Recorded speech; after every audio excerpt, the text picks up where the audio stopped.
So the respiratory equipment we have, we can measure your lung volumes.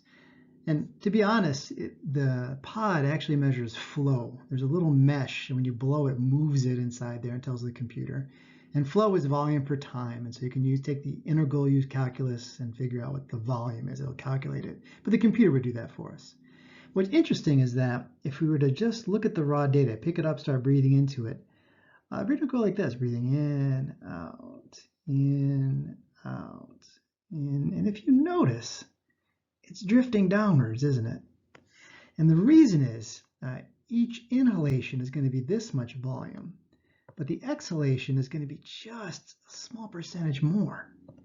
And you say to yourself, how can that be? How can that change the volume, between when you breathe it in and you breathe it out, to cause this downward slope?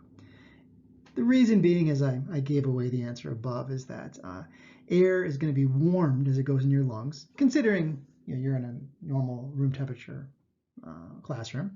The air is going to be warmed in the lungs, it expands, so the air you breathe in is cooler, and then the air you breathe out is warmer. It's going to be slightly more volume, and so you can have this drifting downward. That's the explanation for this, and computer can calculate a correction to straighten that out in lab. All right, spirometry.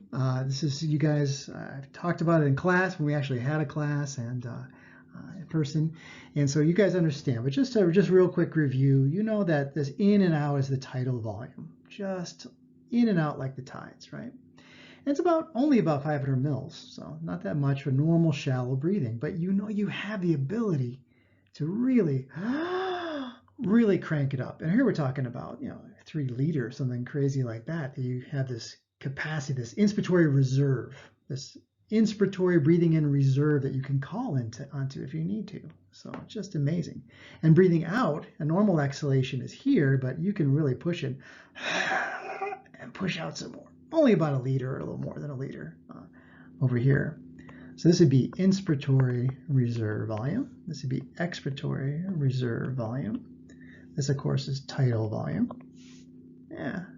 And I'll just tell you that this biggest breath you can take in to the most air you can blow out, as hard as you try, is, of course, called your vital capacity.